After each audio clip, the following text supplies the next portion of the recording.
Good morning, everyone, and welcome to the City Administrator's Black History Month celebration, a conversation with Mayor London Breed, Chief of Police Bill Scott, and moderated by our City Administrator Carmen Chu. My name is Marissa Rodriguez, and I'm the Director of the Office of Cannabis. I'm joined today by Deputy Director Eugene Hilsman. The Office of Cannabis, our programs are founded on principles of equity. And it is from this space that we run a program that gives individuals who've been negatively impacted by the war on drugs an opportunity to own cannabis businesses in the legal market. It's from this place that we had an opportunity to lead the City Administrator's Office through the first phase of the racial equity work. And we're happy to be here today in celebration with all of you. Our City Administrator, Carmen Chu, has invited two prominent San Francisco leaders to come today and share with everyone their feelings around racial equity, both personally and professionally. What issues are still impacting the BIPOC community, Black, Indigenous, and people of color, and how they became the leaders that they are today. But before we do that, we're going to share a little bit about the Racial Equity Plan and some resources that are available to all of you. So with that, let's start the agenda.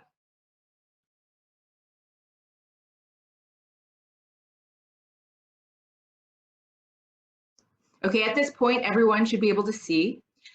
We're going to speak a little bit, as I mentioned, about racial equity, where we've come from and where we're going with this work with our City Administrator's Office. We'll talk briefly about the Racial Equity Plan, and then we'll jump right into a conversation with Mayor London Breed, City Administrator Carmen Chu, and our Police Chief, Bill Scott.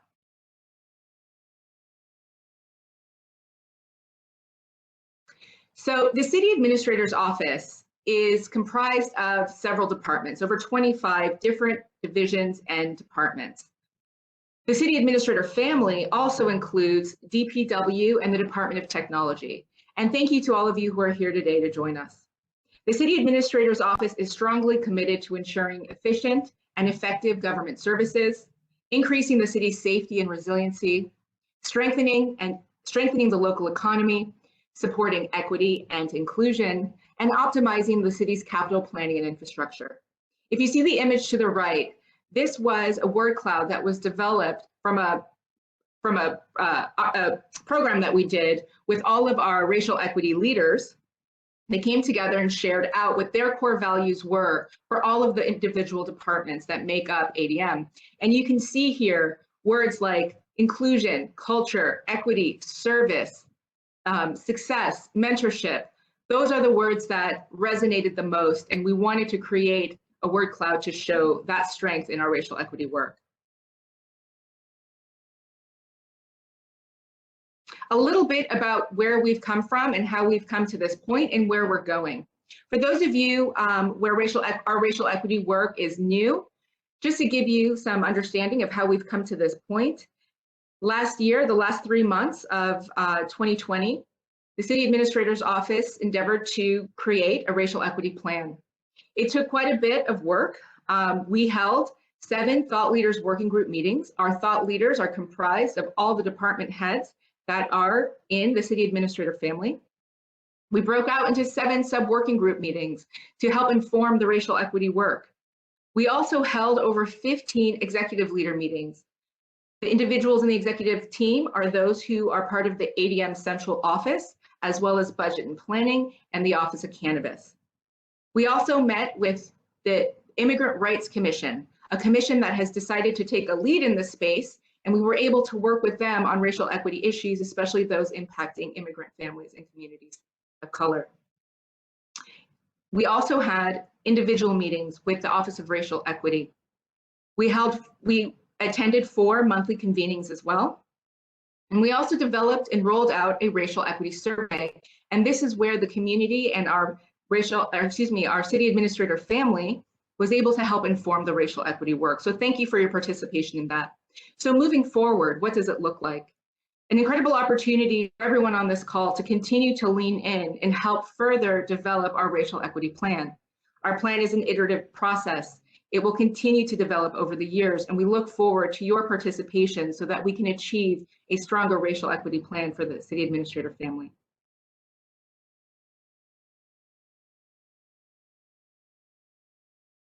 And at this point, I'm going to transition to my colleague, Deputy Director Eugene Hillsman from the Office of Cannabis, to share additional resources with respect to our racial equity plan. Thanks, Director Rodriguez. So there are a number of resources available on ADM's racial equity page. Next slide, please. Including the action plan, a presentation that describes the racial equity plan in greater detail, and results from our survey, which I can go into if we have additional time. As Director Rodriguez mentioned, next slide, the racial equity plan is a foundational document for ADM, consisting of 7 focal areas, which you can see on this list. So hiring and recruitment, retention and promotion, discipline and separation, diverse and equitable leadership and management, mobility and professional development, organizational culture of inclusion and belonging, and boards and commissions. The narrative section, which you see highlighted at the bottom, provides additional context for the city administrator's office and how racial equity really fits into our work with the city and the services that we provide. ADM is committed to ensuring that these services are inclusive, efficient, and culturally competent for San Franciscans of all races, ethnic backgrounds, religions, and sexual orientations. Next slide. In the interest of time, we'll go over one of these items to give you a sense of what's included, but we encourage everyone to visit our website and look at these additional materials. So here you can see the first goal, which is to increase representation of BIPOC communities, Black, Indigenous people of color, in management positions relative to the number of available positions within ADM over the next 5 years. Here you can see a breakdown of all employees on the left side of your screen, and on the right, the race of new ADM managers by fiscal year. Next slide. The second goal is to improve the internal promotional culture in ADM to elevate BIPOC employees into positions of leadership. I think this is really illustrative of a data-driven approach in which we're looking to use information to make better decisions going forward. Next slide. The third goal is to create an equity and inclusion lead within ADM to help formalize and institutionalize responsibility in a particular staff person. And finally, to make leadership and management training opportunities available to employees who are interested in those leadership positions for the first time. There are a number of initiatives that are connected to these goals, but in the interest of time, I will turn the presentation back over to Director Rodriguez. Thank you. And at this time, I'd like to introduce our moderator. City Administrator Chu has served the City and County of San Francisco for 16 years. From Budget Deputy Director, Board of Supervisor, Assessor, to now the City Administrator. In each role, she has shown her commitment to furthering equity and accessibility. Her focus on these values is rooted in her experience growing up as a daughter of immigrants. Before coming to the City Administrator's family, Ms. Chu served as the city's elected assessor recorder. She was the only Asian American female assessor among the 58 counties in the state of California.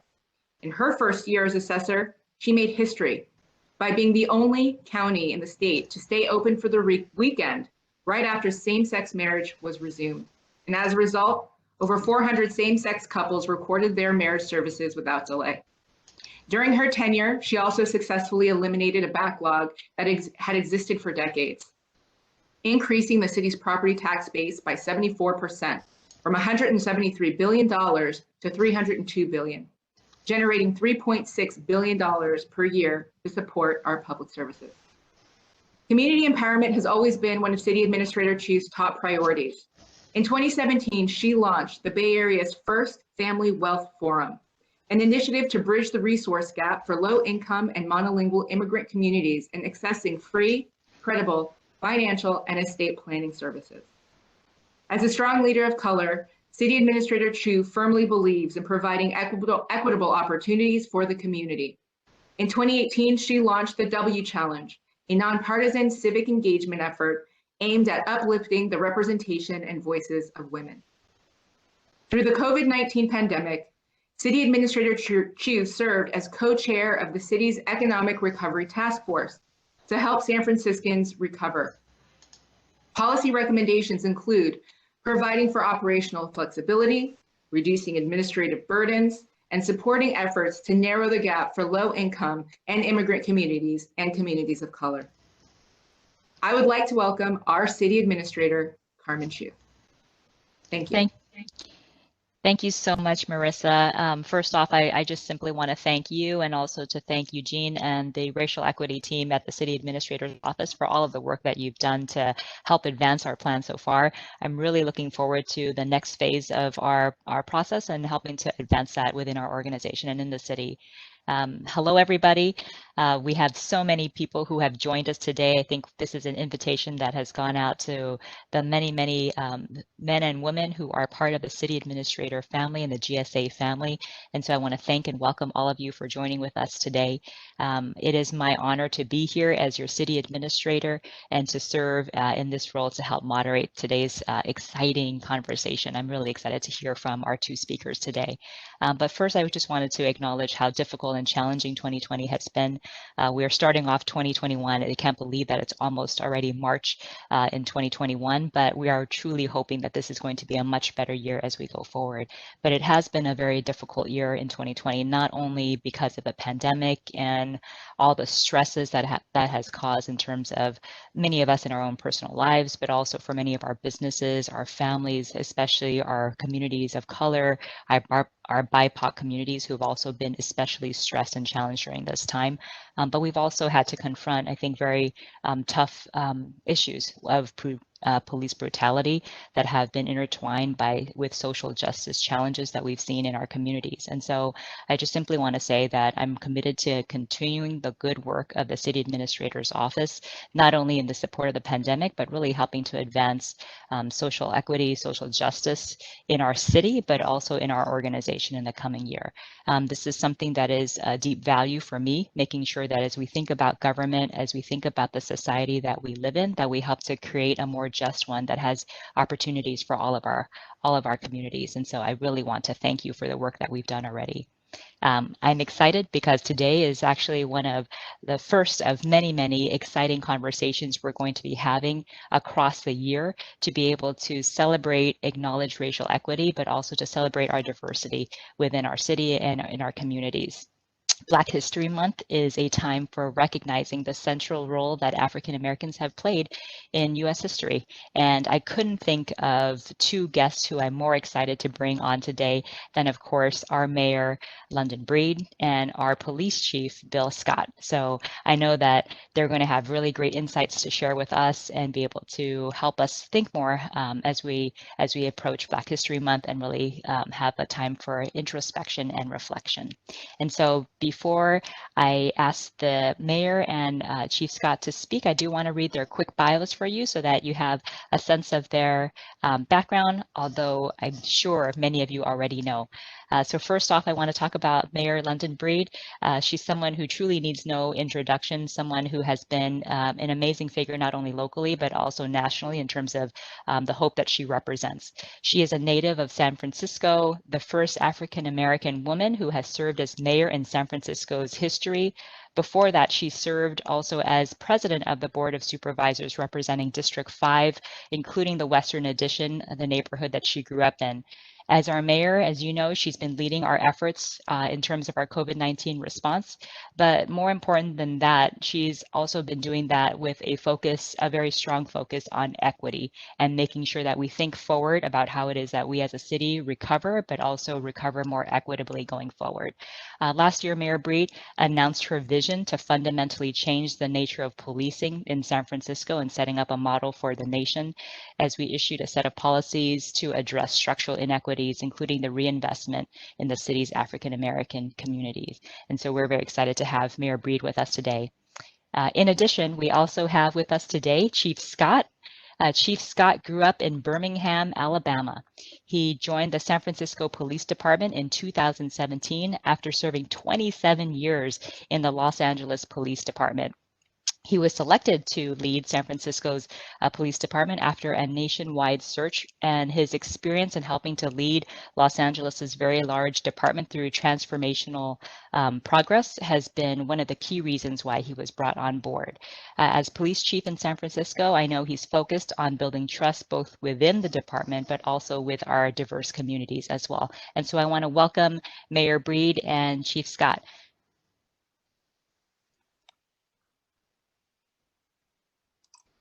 Thank you to our city administrator. Hi, Carmen, Mayor. too. Glad to be here with you. Thank you for joining us. Thank you for joining us. Chief Scott, welcome. Thank you, City Administrator Chu, and congratulations on your appointment. I'm really thrilled to be here as well. Of course, Chief Scott has that background that he has. I do want to start off by perhaps asking a few questions, and hopefully this will be a give and take kind of conversation. And feel free to kind of add, join in, and and share more things that are kind of coming up from your heart as you think about some of the questions that we're putting before you. And so first off, I want to perhaps ask the mayor to start.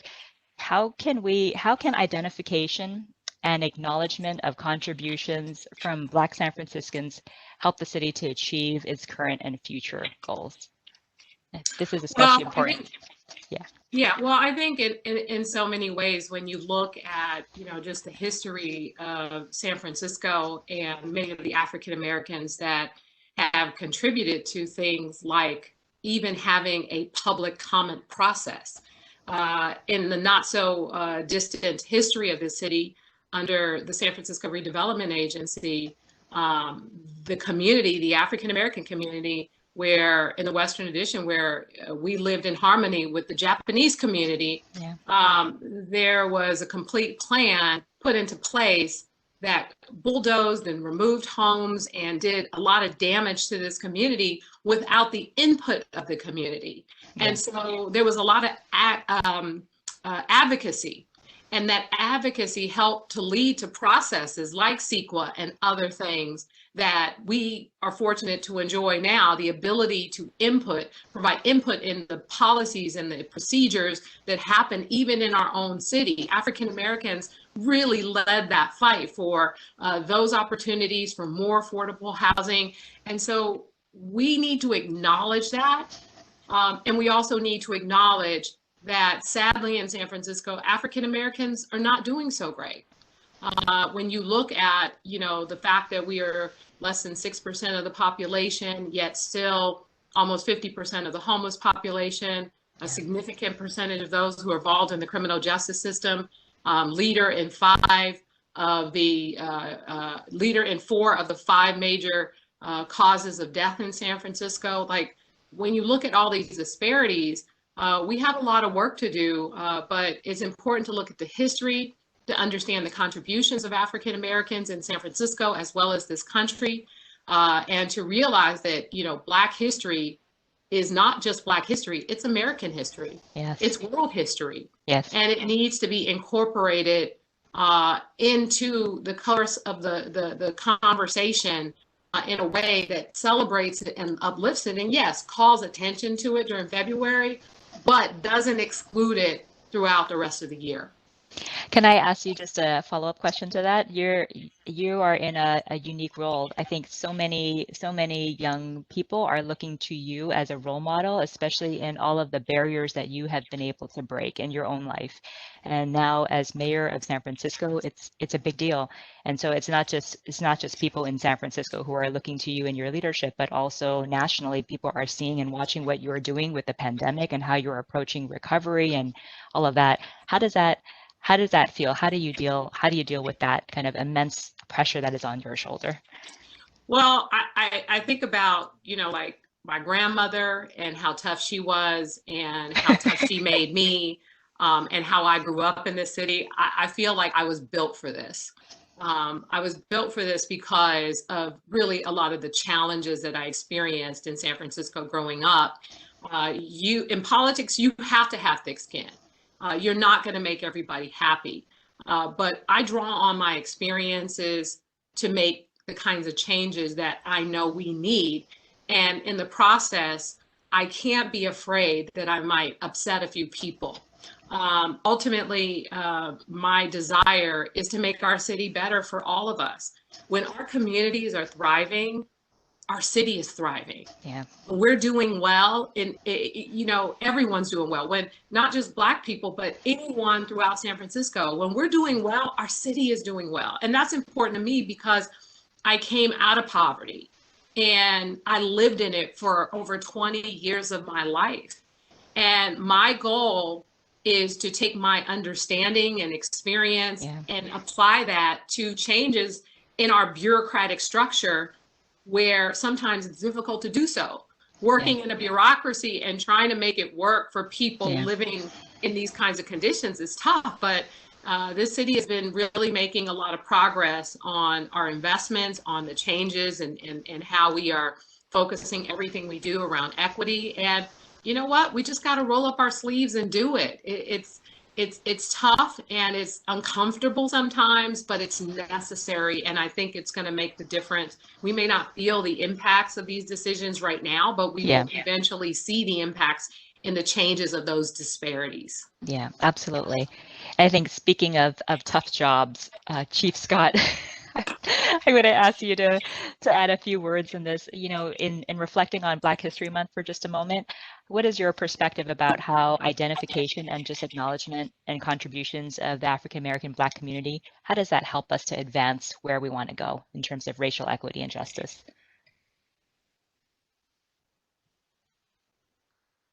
Chief Scott, I think you're on mute. I'm sorry.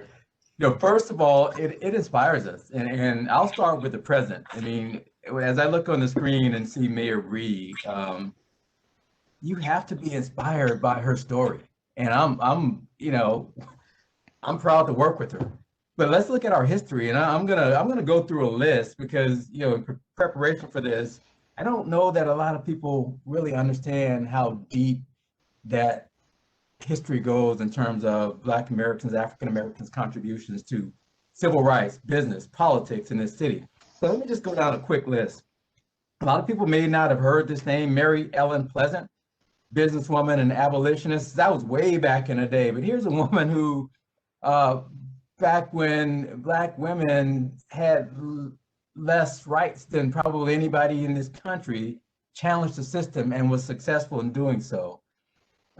Politics, you have Ella Hill Hutch, you know, Board of Supervisors, Terry Francois, who right behind this police headquarters building has a street named after him.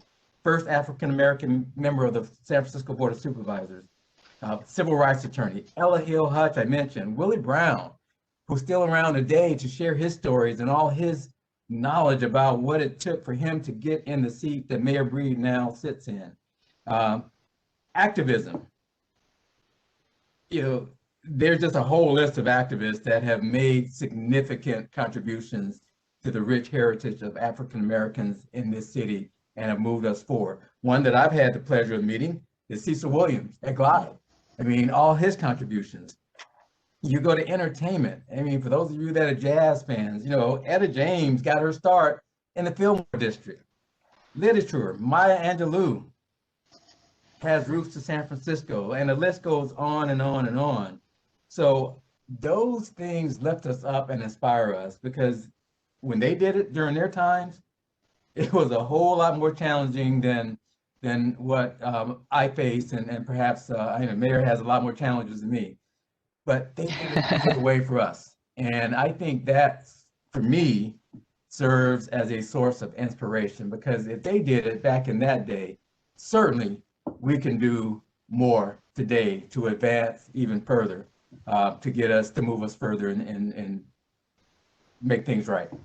Yeah, I mean, I think the kind of reflecting back on the significant contributions that people have made really is about not only kind of the inspiration behind it, but it also helps us to understand, like, in what ways our communities have worked together. So thinking about even the Asian American community and our Black community, in many ways, struggles that we've had to advance civil rights have come together.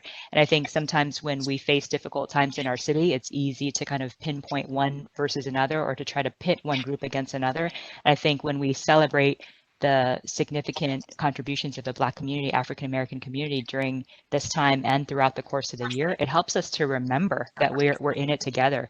So I really appreciate the list of people that you've talked about, because it helps us to just remember what that looks like. So I do want to ask the mayor and Chief Scott to just share with us a little bit about, you both have risen to a really important and very prominent role in the city, but also I think nationally. You both are role models in this space, and I wonder what kinds of hurdles you might have faced in the path that you have taken here, and do you have advice for others who might be facing similar challenges? What do you tell sort of the people who want to become the next mayor, the next police chief, or folks who want to help lead the city? What do you say to them? Well, it's been tough. I will say that I never thought I would be mayor. I didn't set out to be mayor. I didn't see people like me in positions like this.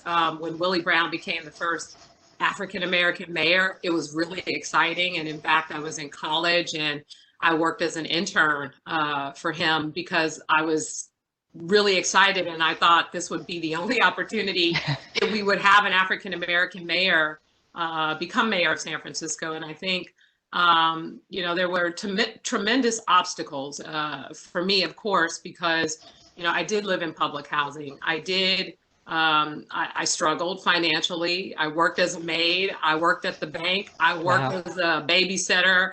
I worked any job that I could potentially get. And at this time, the internet was just starting. So we had to answer actual ads that were hanging up on a bulletin board. Oh my gosh. So I really made sure that I did everything I could because my grandmother, she didn't have the resources to support me. And I wanted to take care of her.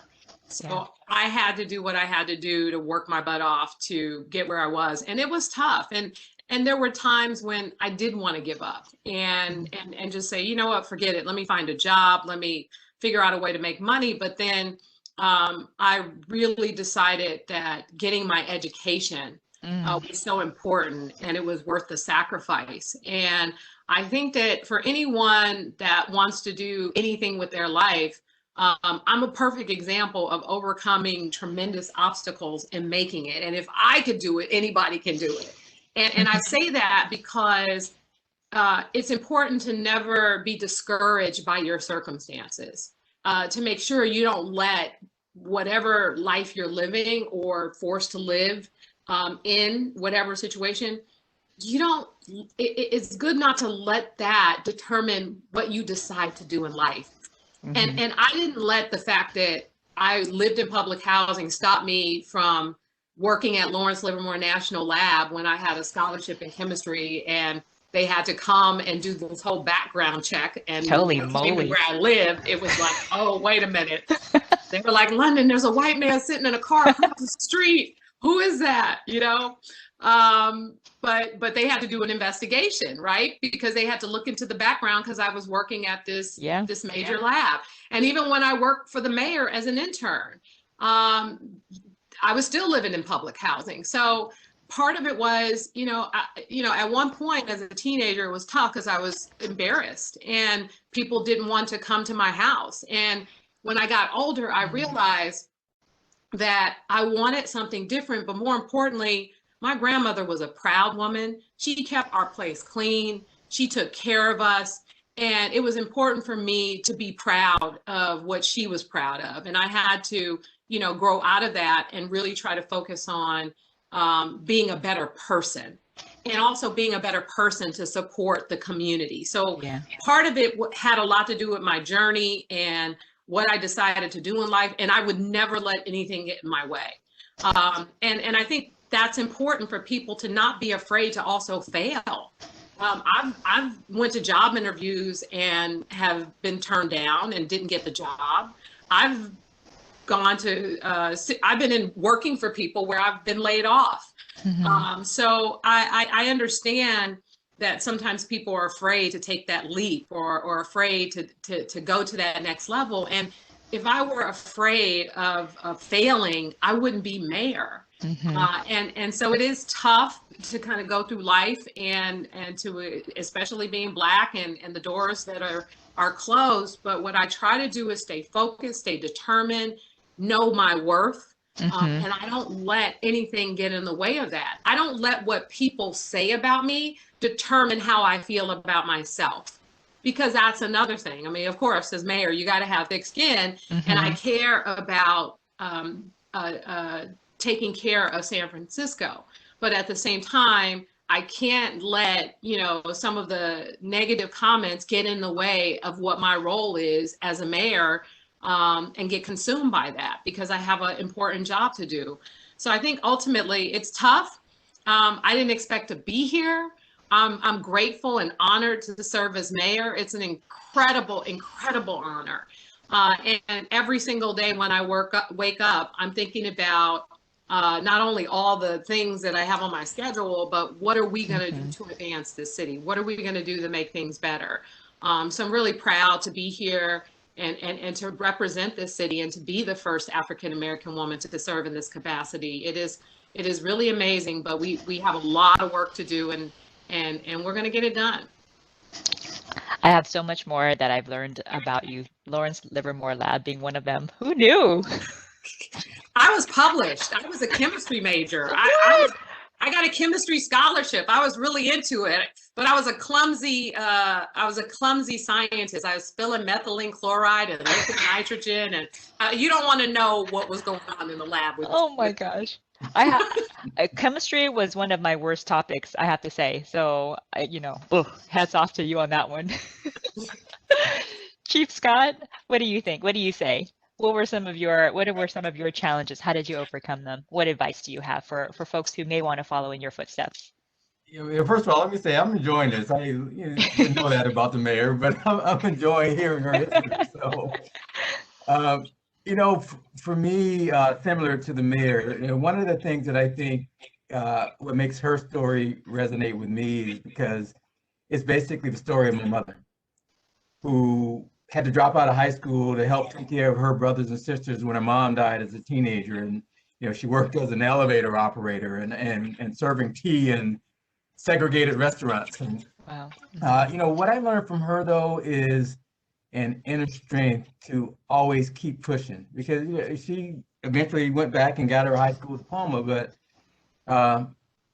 she was smart enough to go to college, but she couldn't. My mom lived in public housing, and by the time I was born, she had moved out of public housing, but my brother and sisters rather, lived in public housing with my mom. She widowed at a very young age twice and never stopped pushing. She went back to college when I was probably 10 years old or so, and got an AA degree, and eventually opened her own business. But what I always saw in my mom is that she never stopped working, because she couldn't. And when we talk about generational transfers of wealth and things that really set the next generation up for success, a lot of us never had that. I know I didn't have it. We shopped at the Goodwill when I was a kid, secondhand clothes, and I wore them proudly, and that was the way things were. But they didn't, her parents didn't have anything to leave her, and so you learn how to survive, you learn how to make it work. And one thing I learned from her, she never made excuses and never allowed us to make excuses. So I see that strength in our mayor, and I admire that, because this is what I grew up being taught. And I know for me, this is another job where you have to have a thick skin. You have to make tough decisions, and you have to have the courage to make those decisions. And that was a part of my upbringing. I put out a Black History Month video for the department and talked a little bit about my childhood and what we faced back in the I was born in the 60s, but in Alabama, it was a different place, a different time, and I went to a segregated school, even though segregation had been outlawed in in the 50s. Yeah. My school was probably 99% Black, and a few non-Blacks, the white students that were at the school. It was because their families couldn't move out, and they kind of got stuck in the neighborhood. So I want to bring this home by saying this. When I was in the 7th grade, the city school system in Birmingham started to do grade level competency tests. I failed it.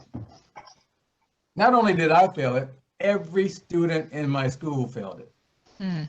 It was a big embarrassment for the school system because the white schools on the other side of town, most of them passed, right? Mm. And so we had to basically be taught the remedial things that we weren't being taught. And within a short amount of time, within a year, a lot of us, including me, passed the test. So I went on to go to college, but here's a lesson learned in that. People have to be given the opportunities to succeed. Yeah. A lot of students in my school had the brain power. We weren't being taught. Yeah. And when you talk about systemic racism and a denial of basic rights, I lived that. So it really, as an adult, I want to do my part to make sure other people don't have to live that. Yeah. Yeah. I think hearing both your comments and the mayor's, you both speak about this internal strength to keep going, especially when things were tough and when resources weren't available and free, and you had all sorts of barriers within the structures that you were part of, not having opportunities.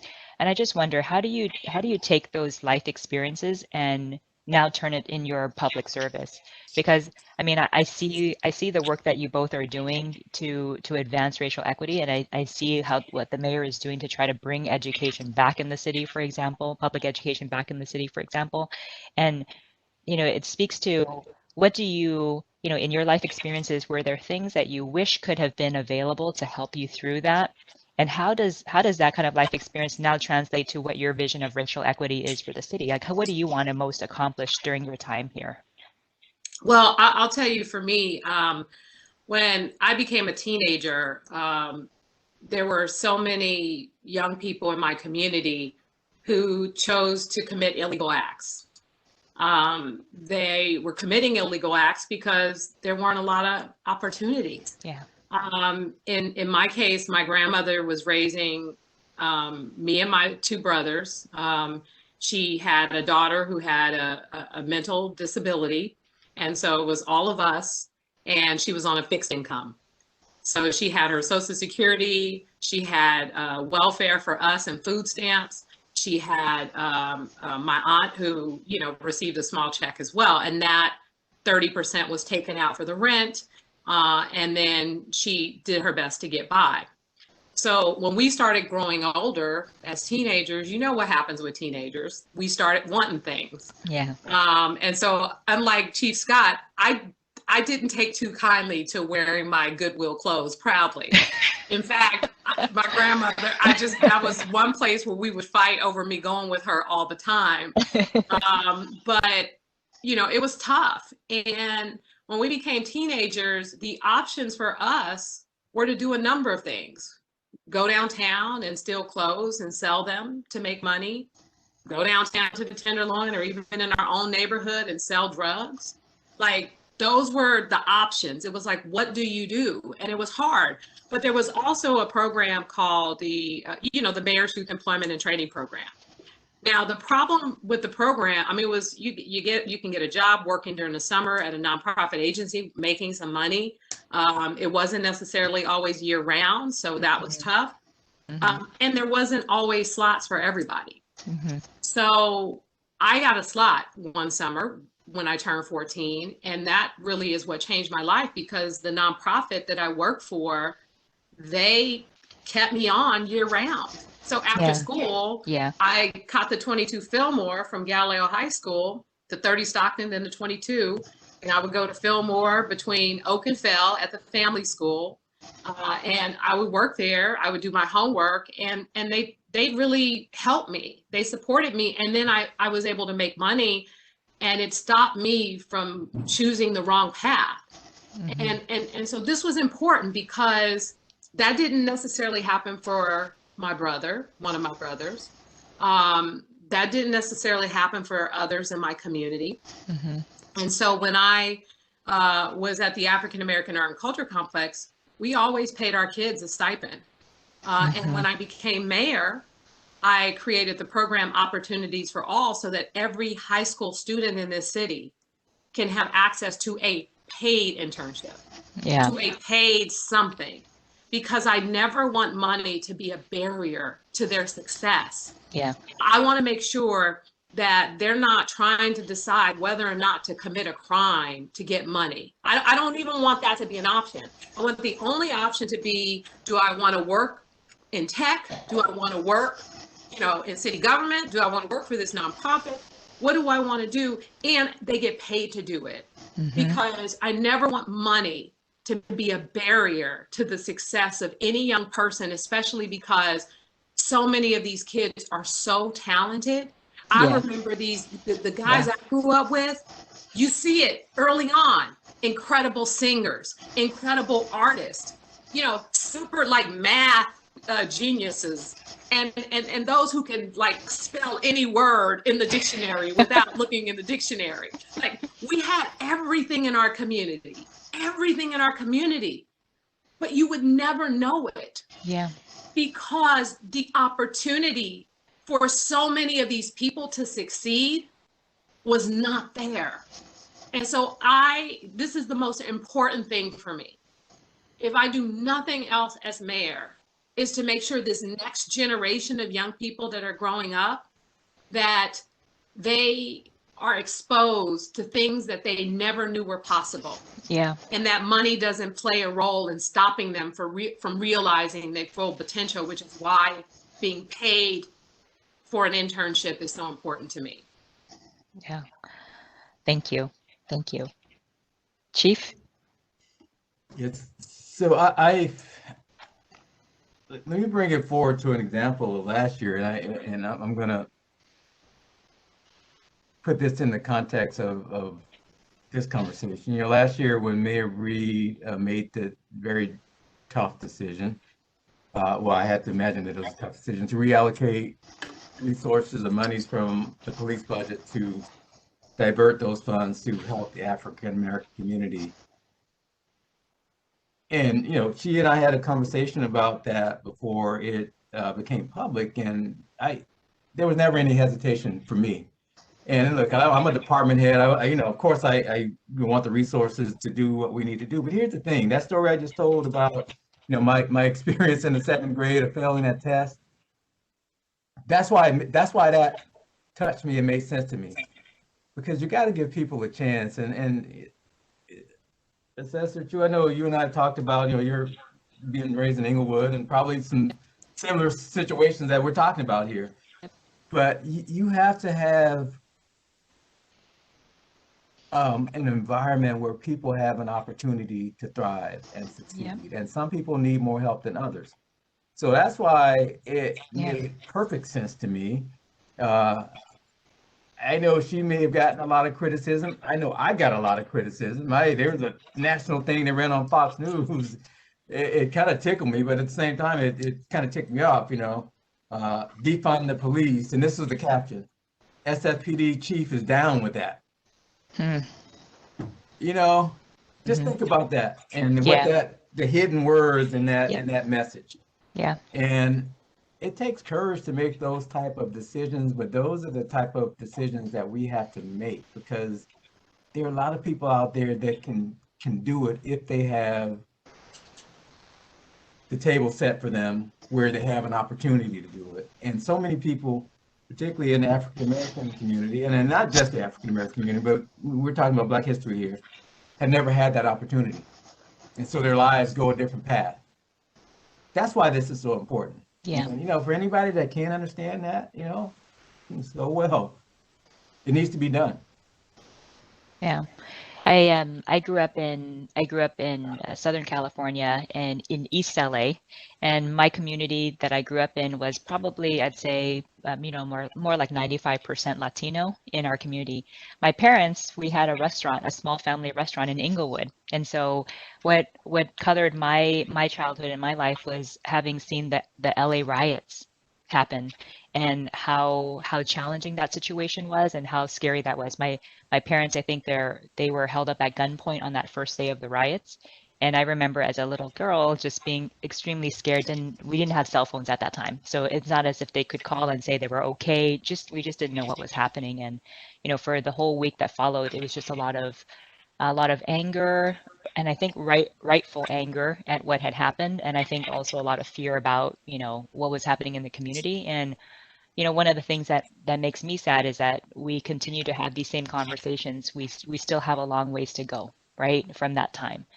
But I think the thing that really stuck in my head at that time was just what's the role of government in trying to create those opportunities to create the possibility for people to be able to succeed. And I think that's why I'm in public service, and I know that's why you are mayor, and I know that's why you are chief, is to make a difference, to say, like, we can make things different. We can create a government and a community that is different, that has different priorities, that creates opportunities for people as opposed to stopping that progress, right?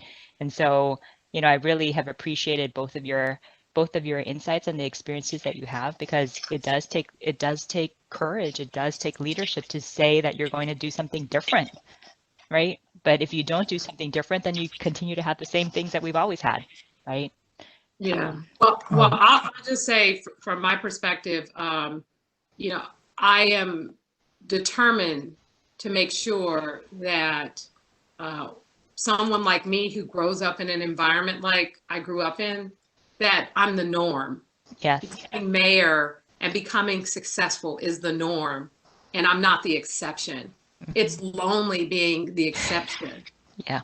Because you can't help but want to see better for people that you grew up with, who you love, who you want them right there with you. And many of them can't afford to live in San Francisco anymore. Some of them have struggled. Some of them are involved in the criminal justice system. Some of them are no longer with us. And that hurts. Yeah. And I want to see a change. And so you're right. We have a responsibility in these roles based on our collective experiences, the kinds of great things we can do together.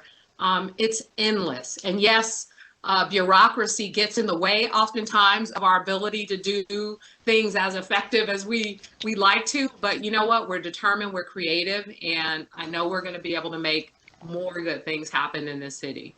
Absolutely. Thank you, Mayor Breed, City Administrator. This is time check. We have 4 minutes left. Thank you. So I know I don't want to stop this conversation. It's so good. But I wonder if Mayor Breed and Chief Scott, if you have some final words you'd like to share with all of the folks who've joined us today.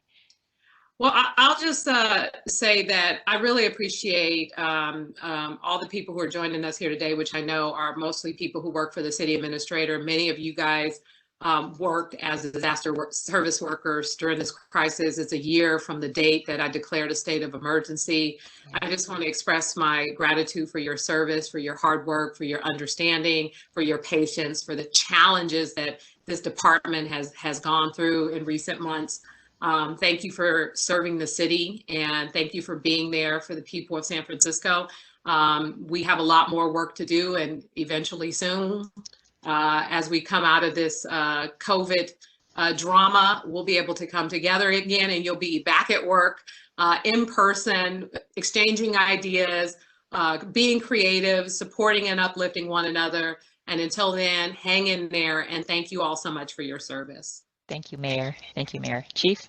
Yes. First of all, I want to thank you for putting this on. I think to hear perspective, particularly from the mayor and hopefully my perspective, people get a really inside view of kind of what drives us. And sometimes when that happens, when decisions are made, people understand why.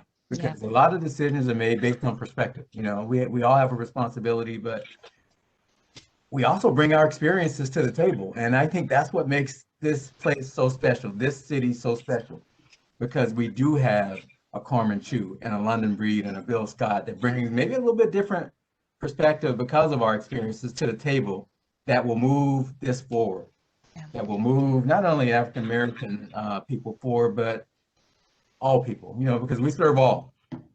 And, you know, what's good for one group, definitely when we make progress with African American issues, it's good for us all. So I just want to thank you for allowing us an opportunity to share our perspectives and our history and stories for those that may not know us. Yeah. It's really important, and thank you for sharing yours as well. This is really important that we have these conversations. No. So thank you. Thank you, Chief, and thank you, Mayor. I know that you are both extremely busy, and I just want to thank you for taking the time to join us and for sharing your personal experiences, because you're right. I think when we understand the people and the motivations behind what inspires us, I think it helps people to understand where we're going a little bit more and where we need to go, frankly. So with that, I'll turn it back over to Marissa. But again, thank you both so much for joining us today. Thank you so much. Take care. Bye. Thank you. Thank you to our mayor and to our chief of police. And thank you to our city administrator, Carmen. That was an incredibly heartfelt and authentic conversation. Awesome. A great way to celebrate Black History Month. If you have any questions about today's program, please feel free to send us an email at cityadmin racial-equity-group@sfgov.org. We'd love to hear from you. If you have any questions about the racial equity plan or next steps as well. Again, that's cityadmin racial-equity-group@sfgov.org. Have a wonderful weekend, everyone. And thank you for joining us.